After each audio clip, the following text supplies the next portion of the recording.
Hello everyone. हमने previous video में हम अपने MPPSC असिस्टेंट प्रोफेसर एग्ज़ाम 2017 में जो हुआ था उसके पेपर को हम सॉल्व कर रहे थे और हमने क्वेश्चन नंबर 11 तक उसको सॉल्व कर लिया था। अभी इस वीडियो में हम क्वेश्चन नंबर 12 से शुरू करते हैं। हमारा जो फर्स्ट क्वेश्चन है जो क्वेश्चन नंबर 12 है वो है the solution to the differential equation dy by dx is equals to minus x y plus 1 are a family of circle with different radii, circle with different center, straight line with different slopes, straight line with different intercepts on y axis. Okay, हमारा जो एक differential equation इस question में हमें दिया हुआ है कि this is our differential equation और हमें इसे सॉल्व करना है और इसे हमें ये बताना है कि ये जो डिफरेंशियल इक्वेशन है ये इन चारों में से किस चीज को जो है वो सॉल्व करने के बाद ये जो इसका सॉल्यूशन है वो इन सब में से क्या रिप्रेजेंट करता है। मतलब बोल रहा है कि यार द फैमिली, कौन से फैमिली को ये रिप्रेजेंट करता है। जैसे डिफरेंट डिफरेंशियल इक्वेशन जो है वो डिफरेंट कोनिक सेक्शंस की जो चीजें होती हैं, जैसे कभी कोई इलिप्स के इसको डिफरेंट मतलब रिप्रेजेंट फैमिली को रिप्रेजेंट करता है, सर्कल को रिप्रेजेंट करता है, तो वैसे हमें इसे सॉल्व करना है और फाइंड करना है कि ये किस फैमिली को रिप्रेजेंट कर रहा है। ओके, इसको स्टार्ट करते हैं। तो इसको सॉल्व करने के लिए सबसे पहले हमें यहाँ पे इसको जैसे ये y है तो यहाँ पे y का फंक्शन है x है, तो इसको हम एक्सचेंज करके लिखेंगे। तो that is equal to y plus 1 dy is equals to minus x dx. Okay, now integrate it. तो इसको इंटीग्रेट करेंगे तो ये हो जाएगा y square by 2 plus y is equals to minus X square by 2 plus you can take c. Okay, that is integration constant. Now simplify it, so it will be y square plus 2y is equals to minus x square plus 2c. अब अगर हम इसको इधर लेके आए okay तो क्या होगा। So this will become y स्क्वायर plus X square plus 2y is equals to 2c. Okay,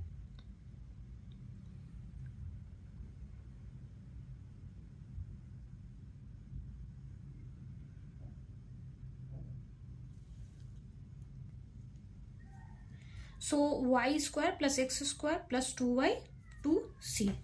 now let us take 2c equals to k, मतलब ये 2 भी कांस्टेंट है, c भी कांस्टेंट है, तो मैंने इन दोनों को का मल्टीप्लीकेशन एक कांस्टेंट ही होगा, तो मैंने एक k कांस्टेंट कंसिडर कर लिया। नाउ अब इसे अगर हम लिखेंगे तो ये ऐसे हो सकता है X square plus Y square plus 2y और यहाँ पे कुछ भी नहीं है तो इसको हम ऐसे लिख सकते हैं plus 1 minus 1 is equals to K, क्योंकि प्लस 1 माइनस 1 करके तो 0 ही आएगा, यहाँ पे एक 0 है तो मैंने इसको ऐसे लिख दिया। अब ये जो है ये टर्म जो है ये क्या हो गया y स्क्वायर प्लस 2y प्लस 1। ओके, तो इसको हम ऐसे लिख सकते हैं x square plus y plus 1 का होल स्क्वायर माइनस ये इक्वल्स टू k प्लस 1। इसको मैंने इधर भेज दिया तो ये क्या हो गया एक्स स्क्वायर y प्लस 1 का whole square is equals to k plus 1। अब हम जैसे जानते हैं कि जो जनरल जो इक्वेशन होता है इक्वेशन ऑफ सर्कल, जो जनरल इक्वेशन होता है वो हमें लिखते हैं ना, हम ऐसे लिखते हैं ना general equation x minus a का square plus y minus b का square is equals to r square. ये जो सर्कल होता है और इसमें जो a और जो b होता है ये किस चीज को रिप्रेजेंट करता है, ये हमें रिप्रेजेंट करता है centre of circle and r जो होता है वो क्या होता है रेडियस। ठीक है, तो ये इक्वेशन को, ये इक्वेशन अगर 2 है तो इसको अगर हम इससे कंपेयर करें, अगर हम इक्वेशन 1 को कंपेयर करें, कंपेयर इक्वेशन 1 एंड 2, तो हम बोल बोल सकते हैं ना कि this represent a equation of a circle, ये एक सर्कल के इक्वेशन को रिप्रेजेंट कर रहा है। ये चीज तो हम बोल सकते हैं कि इक्वेशन 1 जो है वो किस चीज को रिप्रेजेंट कर रहा है। अगर मैं यहां पे लिखूं, सो equation 1 represents equation of circle. अब इस इक्वेशन का जो सेंटर है वो कहां पे हो जाएगा, 0 एंड -1, और इसका रेडियस कितना हो जाएगा, k+1। तो यहां सेंटर तो फिक्स है, लेकिन यहां पे रेडियस क्या है, चेंज हो रहा है, क्योंकि k जो है ये कांस्टेंट है। अगर मैं k की वैल्यू 0 रखूं तो रेडियस 1 हो जाएगा, k की वैल्यू 1 रखूं तो रेडियस 2 हो जाएगा, k की वैल्यू अगर मैं 3 रखूं तो रेडियस जो है वो 4 हो जाएगा। तो यहाँ पे रेडियस क्या कर रहा है, चेंज हो रहा है, पर सेंटर तो हमारा एक ही, मतलब 0 और -1 ही है, सेंटर तो हमारा यही है, लेकिन रेडियस जो क्या है वो क्या कर रहा है, चेंज कर रहा है। तो हम ये क्या बोलेंगे कि this differential equation shows a family of a circle with different radii, यानी कि यहाँ पे रेडियाई जो है फिक्स नहीं है, लेकिन जो सेंटर है वो फिक्स है। तो यहाँ पे ऑप्शन ए में है कि circle with a different radii and circle with a different centre. तो सेंटर तो हमारा फिक्स है 0 एंड -1, लेकिन रेडियस जो कि k की वैल्यू कुछ भी हो सकती है, यहाँ पे ये कांस्टेंट कुछ भी आ सकता है। हम सॉल्व करके अगर देखेंगे तो डिफरेंट वैल्यू के लिए तो कुछ भी आ सकता है। तो यहाँ पे k की वैल्यू जो कि कुछ भी आएगी, और 1 तो हमारा फिक्स है। तो अगर k की वैल्यू के साथ इसमें क्या होगा, रेडियस जो है वो चेंज होता रहेगा। सो इसका आंसर क्या होगा कि this differential equation represent circle with different radii. So option A is correct. Okay, now question number 13, the value of integral, this is the integral where c is the circle and z plus 3 iota is equals to 1 is, यानी कि ये एक complex integration है, इसको हमें simply solve करना है। Okay, सो हमारा इंटीग्रेशन क्या दिया है, e⁻z z plus 3i dz, हमें ये फाइंड करना है। तो जनरली अगर हमें ये फाइंड करना है तो हमें तो पता है कि जो कॉम्प्लेक्स इंटीग्रेशन होता है उसका सॉल्यूशन क्या होता है, कि इसका फॉर्मूला होता है fz dz is equals to 2i summation over ri। ri क्या है हमारा, ये रेसिड्यू, मतलब जितने रेसिड्यू हैं उसका सम होता है। ओके, तो ये हमारा फॉर्मूला होता है इंटीग्रेशन को सॉल्व करने का। सबसे पहले तो हमें इसको रेसिड्यू को निकालना पड़ेगा, क्योंकि यहाँ पे समेशन ओवर क्या है, रेसिड्यू है। रेसिड्यू को निकालने के लिए हमें सबसे पहले क्या, पोल पता करना होगा कि क्या हाँ पोल है, मतलब किस पोल पे हम इसको सिंप्लीफाई करें। तो पोल निकालने के लिए क्या है, z प्लस 3i। तो z प्लस 3i को निकालने के लिए हमें क्या करना पड़ेगा, z plus 3i is equals to 0। This implies that z is equals to -3i। So this is our pole, ये हमारा क्या है, पोल है। ओके, नाउ तो अब पोल ये है, तो यानी कि रेसिड्यू भी हमारा इसी पे निकलेगा। तो लिखेंगे at z is equals to -3i limit z tends to -3i, और ये जो कि माइनस है तो यहां पे हो जाएगा z प्लस 3i और ei z by z plus 3i at z is equals to 3i। इस तरीके से हम रेसिड्यू फाइंड करते हैं। तो हमारा ये कैंसिल हो जाएगा और z की जगह हम 3i रखेंगे, तो हमारा आंसर क्या हो गया, e⁻i 3i। So this is equals to that is minus, sorry this could be minus, so this is already minus, I into I minus, so it is e⁻3। ठीक है, तो इंटीग्रेशन की वैल्यू कितनी हो जाएगी, e⁻iz z plus 3i is equals to dz 2πi summation over ri। तो ri की जगह पे क्या लिखेंगे, 2πi, और r हमारे पास एक ही निकला है क्योंकि हमारे पास एक ही पोल है, तो पोल एक है तो r एक ही है, तो यहाँ पे लिख देंगे ri की जगह पे क्या हो जाएगा, e⁻3। सो इंटीग्रेशन की वैल्यू कितनी हो गई, 2πi e⁻3। Okay, so this is our answer. तो ऑप्शन में कौन सा ए सेटिस्फाई कर रहा है। Okay, now this question number 14. The equation sin x is equals to x minus 1 to the power 2 plus 0.5. Okay, so ये हमारा इक्वेशन है, इसको सॉल्व करना है और सॉल्व करके हमें क्या निकालने हैं, इसके रूट्स निकालने हैं, क्योंकि ऑप्शन में दिया है कि this equation has a no real roots, one real root, two real roots, infinite real roots. तो इसको सॉल्व करके हमें इसके रूट्स को फाइंड करना है। तो साइन है, तो सबसे पहले इसको हम लिखेंगे sine X is equals to, इसको सबसे पहले सिंप्लीफाई करेंगे तो X square plus 1 minus 2x plus 0.5। इसको अगेन सॉल्व करेंगे तो sine X is equals to X square minus 2x और 1 प्लस, तो ये कितना हो जाएगा 1.5। अब यहाँ पे साइन है, साइन एक्स है, ये सारे टर्म्स एक्स के फॉर्म में है, तो इसको सॉल्व करने के लिए हमें इसको एक क्वाड्रेटिक इक्वेशन की तरह बनाना पड़ेगा। क्वाड्रेटिक इक्वेशन बनाने के लिए अब जो कि यहाँ पे साइन है, तो साइन को तो हम डायरेक्ट सॉल्व नहीं कर सकते, तो हम क्या करते हैं, इसको साइन एक्स की जो अप्रोक्सीमेट एक वैल्यू को ले लेते हैं। तो अप्रोक्सीमेट वैल्यू को क्या लेंगे कि साइन एक्स जो है वो अप्रोक्सीमेटली किसके इक्वल हो जाएगा, एक्स के इक्वल हो जाएगा।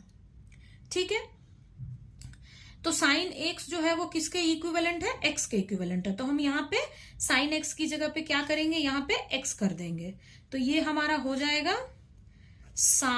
X is equals to X square minus 2x plus 1.5।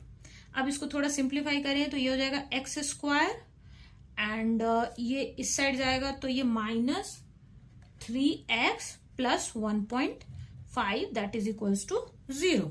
अब ये तो इक्वेशन है हमारा, ये एक हमारा इक्वेशन मिला। अब इसको सॉल्व करने के लिए हम डायरेक्ट यहाँ पे ऐसे लिख सकते हैं कि x is equals to minus B plus minus B square minus 4ac upon 2a।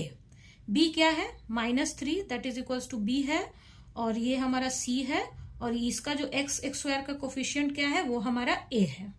तो a की वैल्यू कितनी है, 1 है, तो b की जगह हम लिखेंगे -3 है ना b हमारा, ये माइनस, ये हमारे b की वैल्यू है, तो that is equals to minus and minus, तो दैट इज प्लस स्क्वायर 3 3 जा 9 minus 4 into 1.5 into 1 divided by 2।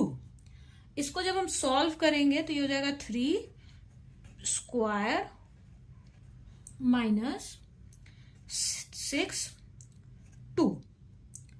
Okay, इसको जब हम सॉल्व करेंगे तो हमारे पास दो वैल्यू आएगी, एक आएगी 3 plus and that is 9 minus 6, तो ये हो जाएगा √3/2, और एक दूसरी वैल्यू आएगी 3 माइनस √3/2। तो x की हमारे पास दो वैल्यू आ रही है, एक आ रही है 3 प्लस √3/2 और एक आ रही है 3 माइनस √3/2। अभी क्या है कि यहाँ पे पूछ रहा है कि तो इसमें कोई इमेजिनरी नंबर तो है नहीं, ये भी एक रियल नंबर है, ये भी एक रियल नंबर है, ये सारे रियल नंबर है, तो यानी कि ये क्या हुए, रियल रूट्स हैं, इसमें जो कि कोई इमेजिनरी नहीं है, तो इसका आंसर होगा कि 2 real roots, this is the answer. Okay, X की क्या दो वैल्यू आ रही है और दोनों ही रियल है। ओके,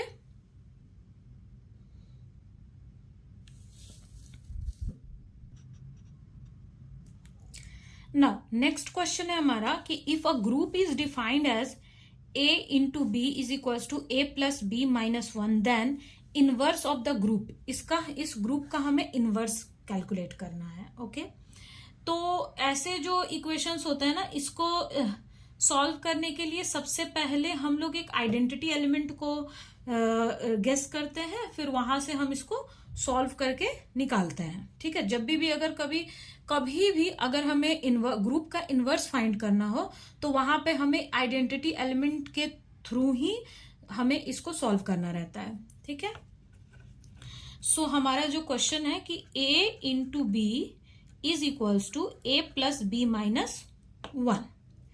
अब इसको सॉल्व करने के लिए सबसे पहले हम बोलेंगे कि let e be the identity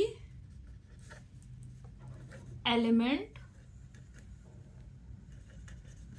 with respect to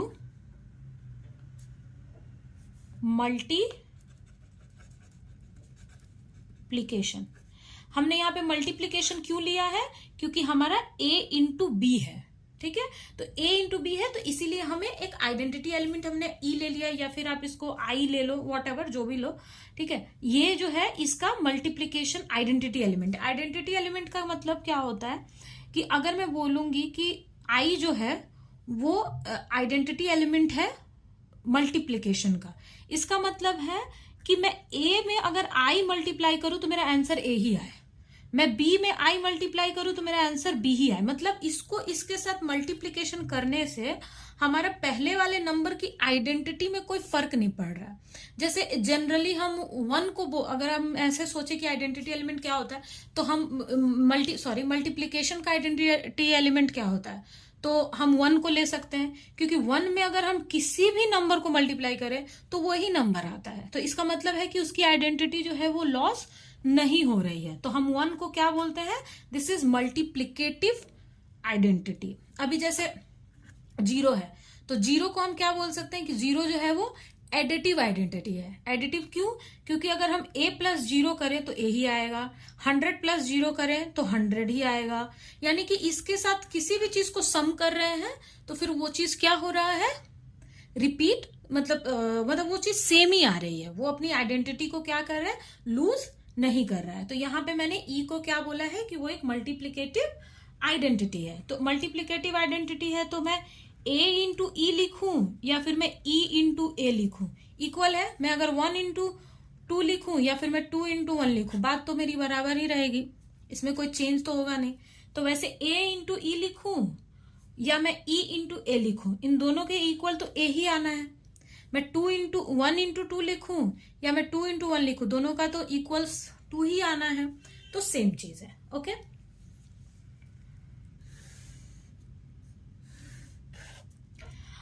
अब यहां पे अगर मैं a इंटू ए लिखूं, a into E equals to E into A is equals to A. अब मैं इसको ऐसे भी लिख सकती हूँ कि a plus E minus 1 is equals to A, ऐसे मैं इस चीज को लिख सकती हूँ। तो यहां से e की वैल्यू कितनी आई? ये इधर गया तो 0 हो गया, तो e की वैल्यू हमारी कितनी आ गई? 1। यानी कि e जो आइडेंटिटी एलिमेंट की वैल्यू कितनी है? 1 है। यहां पे हमें आइडेंटिटी एलिमेंट मिल गया। अब हम लिखेंगे कि we know that b will be inverse of a। b का इनवर्स होगा। क्यों होगा? अगर a इंटू बी कर रहे हैं और हमारा एक आइडेंटिटी है, तो मतलब इसका जैसे अगर 1 हो गया, a इंटू बी अगर मान लो 1 किया, तो a is equal to 1 upon B हम ऐसे कर सकते हैं ना। तो यहाँ पे लिखेंगे कि वी नो दैट, हमने मतलब ऐसे बोला कि we know that v will be inverse of a, ठीक है। तो हम ऐसे लिख सकते हैं कि a into B is equals to e। अगर मैं बोली कि अगर b जो है वो a का इनवर्स है, तो इन दोनों का मल्टीप्लिकेशन एक आइडेंटिटी एलिमेंट आएगा। मतलब ये जो आइडेंटिटी एलिमेंट है वो है ना, मतलब जैसे फिर से मैं बोलती हूँ कि अगर a इंटू बी है, अगर मैंने बोला कि b जो है वो अगर a का इनवर्स है, इनवर्स का मतलब ये इसका उल्टा है, ठीक है। मतलब जैसे अगर 2 एक नंबर है 2 और यहाँ पे एक नंबर है 3 और यहाँ पे एक नंबर है 1, सपोज मैं ले रही हूँ ऐसा, तो मैं अगर ये बोलूंगी कि ये इसका इनवर्स है, तो यानी कि दिस अपॉन दिस 1 अपॉन 2 होगा, ऐसा होगा ना। तो ये चीज को मैंने यहाँ पे लिखा है। तो e की वैल्यू तो हमने ऑलरेडी फाइंड कर ली है, e की वैल्यू मेरी 1 है, तो क्या होगा? a plus B minus 1 equals to 1, ये जो हमने यहां पे लिया था, ठीक है। अब यहां से मैं ऐसे लिख सकती हूँ, अब ये इधर गया तो ये हो जाएगा a plus B is equals to 2, तो यहाँ पे b इक्वल्स टू कितना हो गया? 2 माइनस a। तो ये अगर b हमारा इनवर्स है तो b की वैल्यू हमारी कितनी आ गई? 2 माइनस a, यानी कि जो इनवर्स है, so the inverse of a group is 2 minus A. और इनवर्स कौन सा हम ले रहे हैं? हम b को ले रहे हैं, तो b की वैल्यू हमारी इतनी आ गई। ऐसा कोई जरूरी नहीं है कि हम b को ही ले, हम a को भी ले सकते हैं और उसको फिर b के रिस्पेक्ट में कैलकुलेट कर सकते हैं। लेकिन जो कि यहाँ पे आंसर a में दिया है तो हमने बोला कि जो हमारा b है वो उसका इनवर्स हम निकाल रहे हैं। ठीक है, अगर यहाँ पे b के रिस्पेक्ट में दिया रहता तो हम ये बोल सकते थे कि a जो है उसके a जो है वो हमारा इनवर्स नंबर है, क्योंकि ये मल्टीप्लीकेशन में है ना, तो ये दो एक दूसरे के तो दोनों हो ही सकता है। ठीक है, तो ये हमारा इनवर्स है, तो हमारा सॉल्यूशन क्या होगा 2 माइनस ए। फिर से मैं 1 सेकेंड में इस चीज को रिपीट कर देती हूँ। यहाँ पे हमें इस जो ये एक हमारा ग्रुप है इसका हमें इनवर्स फाइंड करना था क्वेश्चन में। तो पहले हमने एक ऐसा नंबर एक कोई भी नंबर हमने बोला कि ई जो है वो एक कोई नंबर है, वो हमें नहीं पता कि क्या नंबर है, लेकिन वो आइडेंटिटी एलिमेंट है मल्टीप्लीकेशन का। तो अगर ये नंबर आइडेंटिटी एलिमेंट है मल्टीप्लीकेशन का तो a into E is equals to E into A is equals to A हुआ। ठीक है,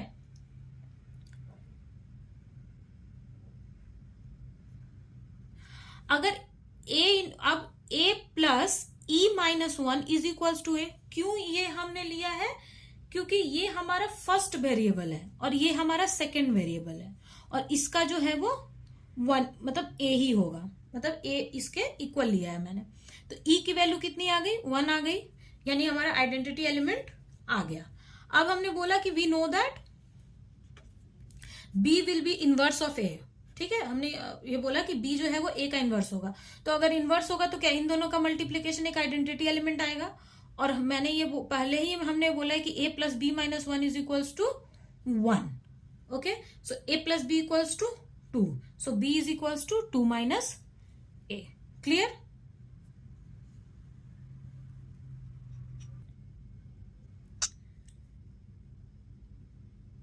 सो हाँ, we know that b will be inverse of a, so a into B equals to I, क्योंकि अगर ये एक दोनों का इनवर्स है सो यहाँ पे ये i हो सकता है आइडेंटिटी एलिमेंट।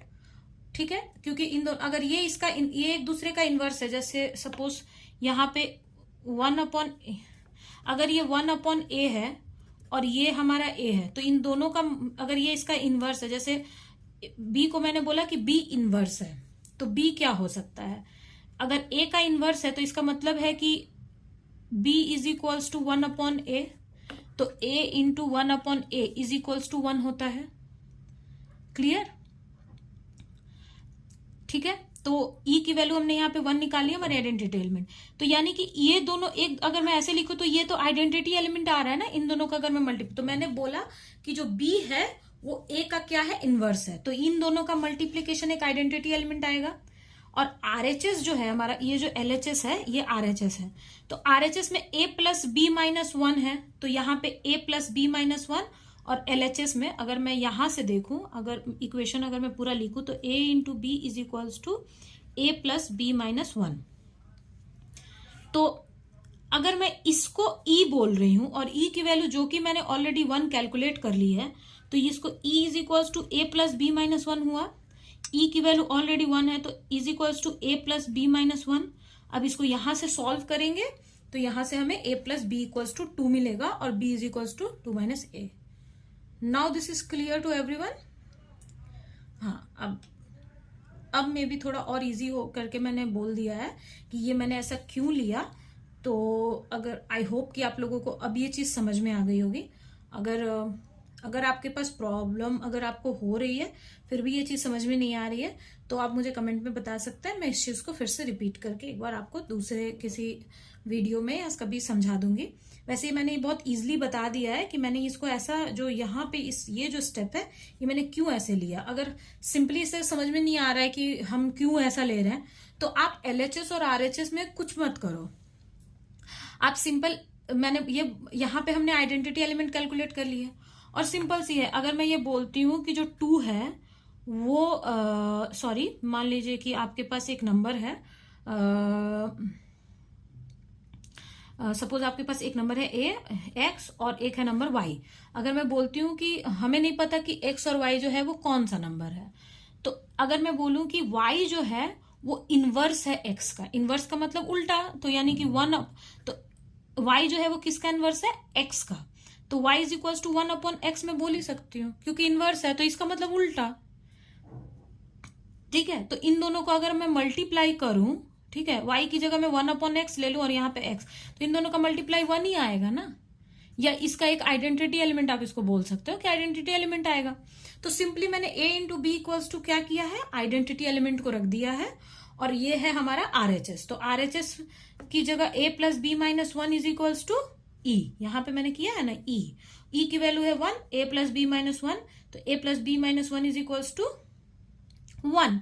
अब यहां से इसको हमने सॉल्व कर दिया है, तो a plus B equals to 2 हो गया, तो v की वैल्यू हमारी कितनी आ रही है, 2 माइनस a, यानी कि जो इनवर्स है हमारा वो कितना आ रहा है, 2 minus a। Now this is clear. अभी मुझे लगता है बहुत आसानी से मैंने बता दिया, तो अब ये चीज समझ में आ जाएगी। ये हमने 12th क्लास में इसे पढ़ा होगा, ग्रेजुएशन में तो उतना पता नहीं, मतलब बहुत सारे सिलेबस में तो ये नहीं रहता है, लेकिन इसे हमने 12th क्लास में पढ़ा है, तो इसीलिए मैंने थोड़ा सा और इजी करके एक्सप्लेन कर दिया। तो आई होप आप सबको अब समझ में आ गया होगा।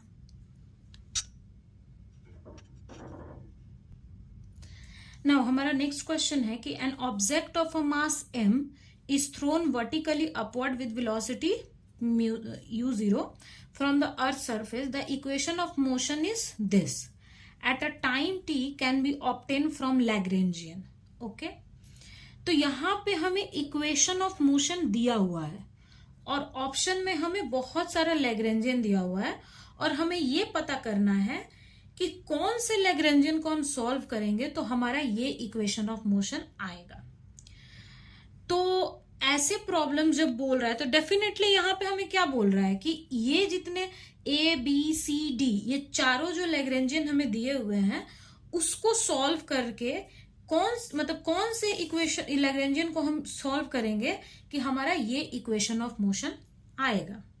ठीक है, तो इसमें हमें ऐसे प्रॉब्लम्स अगर जब बोलता है तो हमें क्या एक एक ऑप्शन को लेना होता है, फिर उसे सॉल्व करके चेक करना होता है कि कौन सा जो ऑप्शन है वो इस चीज को सेटिस्फाई कर रहा है।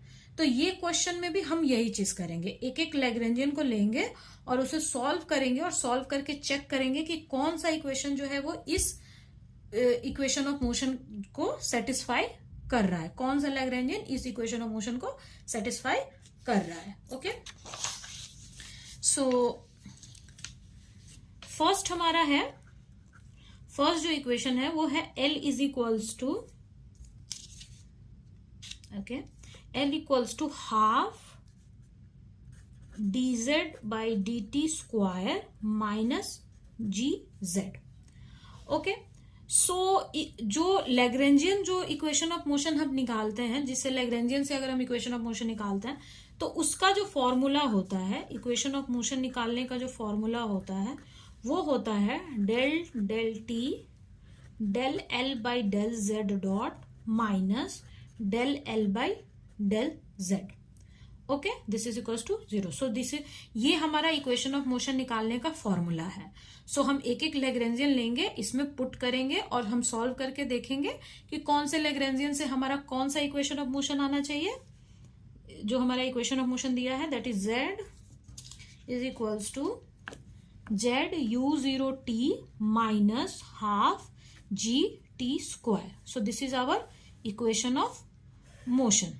सॉरी, यहाँ पे ये कोई भी वो नहीं है, ये इक्वेशन ऑफ 1 दे दिया। ठीक है, अब ये हमारा लैग्रेंजियन है तो अब इसको हम सॉल्व करते हैं, तो ये हो जाएगा L is equals to half Z double dot square minus G Z.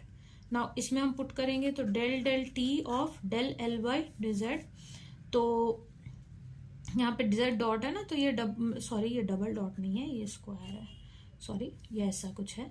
तो इसको हम करेंगे तो ये हो जाएगा जेड डॉट माइनस, और डेल जेड है तो ये 0, ये प्लस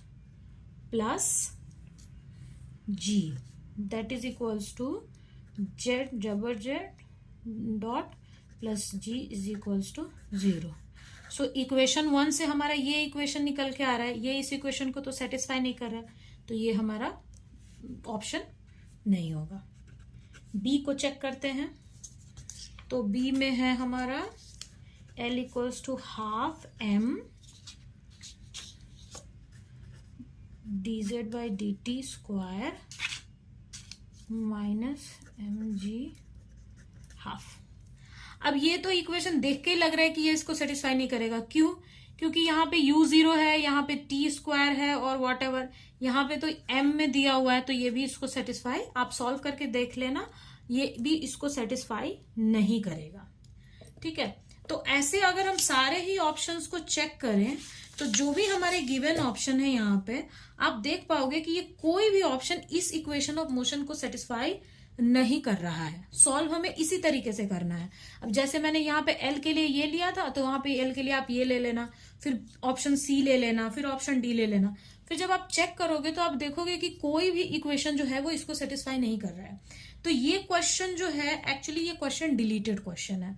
पेपर में ये क्वेश्चन को डिलीट कर दिया गया था क्योंकि ये क्वेश्चन गलत है। मतलब ये जो लैग्रेंजियन यहाँ पे दिया है तो वो इक्वेशन ऑफ मोशन को सेटिस्फाई नहीं कर रहा है, या फिर व्हाटएवर कोई भी प्रॉब्लम हो तो ये इसे डिलीट कर दिया गया था।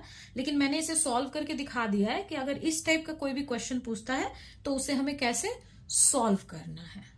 ओके, तो ये ऐसे ऑप्शन दिया होता है, फिर इक्वेशन ऑफ मोशन में उसे हम पुट करेंगे और चेक करेंगे कि कौन सा इक्वेशन ऑफ मोशन आ रहा है।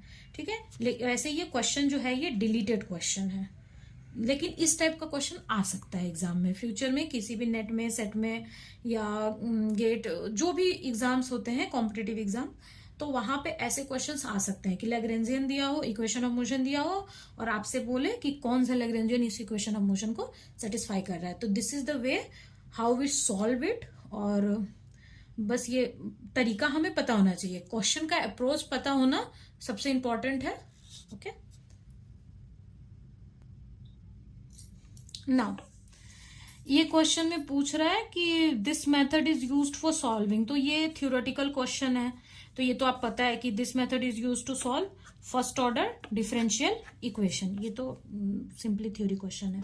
Now this is the X Y double differentiation है, 1 minus X Y Y, this represent a differential equation. इसमें हमें बताना है कि ये जो डिफरेंशियल इक्वेशन है ये किस चीज को मतलब रिप्रेजेंट कर रहा है। तो लीजेंडर का हमें पता है कि जो लीजेंडर डिफरेंशियल इक्वेशन होता है उसका इक्वेशन, इसके लिए हमें सारे इक्वेशंस एक्चुअली पता होना चाहिए। तो लीजेंडर का क्या होता है, 1 minus X square D Y by D X square minus 2x D Y by D X plus n plus 1 y is equals to 0।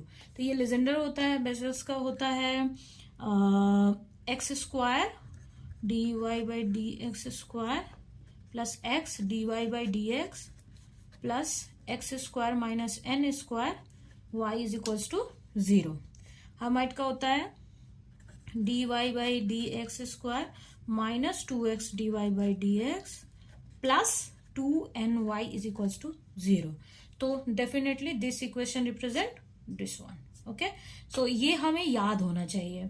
Generally question जो थ्योरेटिकल क्वेश्चन, मैथमेटिकल फिजिक्स से जो थ्योरेटिकल क्वेश्चन आते हैं वो आप maximum time देखोगे कि वो इसमें से ही रहता है कि मतलब ये कौन सा डिफरेंशियल इक्वेशन है, ये किस चीज को रिप्रेजेंट कर रहा है। जैसे जनरली आप सेट का एग्जाम दोगे या तो वहां पे क्या होता है कि एटलीस्ट 10 क्वेश्चन जो होते हैं वो हमारा मैथमेटिकल फिजिक्स से मतलब सारे से अप्रोक्स 10 क्वेश्चंस होते हैं। तो अगर मैथमेटिकल फिजिक्स से कोई थ्योरेटिकल टाइप क्वेश्चन आ रहा है तो वो एक थ्योरेटिकल क्वेश्चन आपको डिफरेंशियल इक्वेशन से मिल जाएगा। तो जनरली आपको ये डिफरेंशियल इक्वेशन या फिर इसकी जो लीजेंडर पॉलिनोमियल के, हर्माइट पॉलिनोमियल्स की जो वैल्यूज होती हैं वो हमें याद होना चाहिए, तभी हम इस टाइप के थ्योरेटिकल क्वेश्चंस को सॉल्व कर सकते हैं। Now find the value of J half minus half x. तो ये इसका आंसर होगा कॉस एक्स। ये भी एक ऐसे तो इसका सॉल्यूशन होता है कि इसको कैसे हम सॉल्व करते हैं, लेकिन इस टाइप की ये चीज हमें जनरली याद होता है। ये क्वेश्चन जो है वो गुजरात सेट में भी पूछा गया है, महाराष्ट्र सेट में भी पूछा गया है, मे बी इसे एमपी सेट एग्जाम में भी पूछा गया है। तो इसके दो होते हैं, एक तो ये जे हाफ की वैल्यू होती है और एक हमसे पूछा जाता है जे प्लस हाफ की। एक तो माइनस हाफ की हो गई, एक प्लस हाफ की। तो माइनस हाफ की वैल्यू होती है 2 पाई एक्स कॉस एक्स और प्लस हाफ की होती है 2 पाई एक्स साइन एक्स। तो ये हमें याद होना चाहिए। ये बहुत बार मतलब जनरली आप गुजरात सेट, महाराष्ट्र सेट के पेपर में आप देखोगे जो प्रीवियस ईयर क्वेश्चन पेपर्स हैं, तो वहां पे आपको मिलेगा कि ये क्वेश्चन मींस एक दो बार रिपीट होके पूछा गया है। तो जनरली कम से कम ये जो दो वैल्यू है ये हमें पता होना चाहिए। ठीक है, इसमें पूछा है कि the value of Legendre polynomial P N X. अभी मैं बोल रही थी ना कि जो लेजेंडर पॉलिनोमियल हो गया, हर्माइट पॉलिनोमियल हो गया, इसकी जो वैल्यूज हैं ये भी बहुत बार पूछी जाती है। ठीक है, तो यहाँ पे ये पी एक्स है, तो आपको इसके लिए इसका जो पूरा जो एक आता है ना पी एन एक्स की वैल्यू क्या होती है, 1 माइनस एक्स की वैल्यू क्या होती है, तो वहां पे वो चीजें हमें थोड़ा सा वो क्या प्रैक्टिस करते करते वैसे भी याद हो जाता है, तो वो हमें थोड़ा पता होना चाहिए।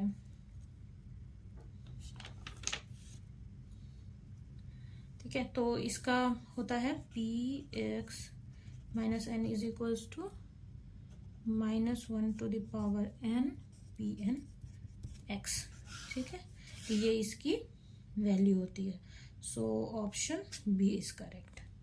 ओके, सो अभी मैंने क्वेश्चन 20 तक इसमें करा दिया है। इसके आगे हम नेक्स्ट वीडियो में करेंगे, और मैंने इससे 20 से पहले जितने भी हैं तो वो आप बाकी वीडियोस में आप उसे देख सकते हैं। अगर आपको मेरा क्वेश्चन सॉल्व करने का तरीका या मेरी वीडियोस आपको अच्छी लग रही हैं तो प्लीज़ आप इसे लाइक कर दो, सब्सक्राइब कर दो। Thank you, thanks for the watching.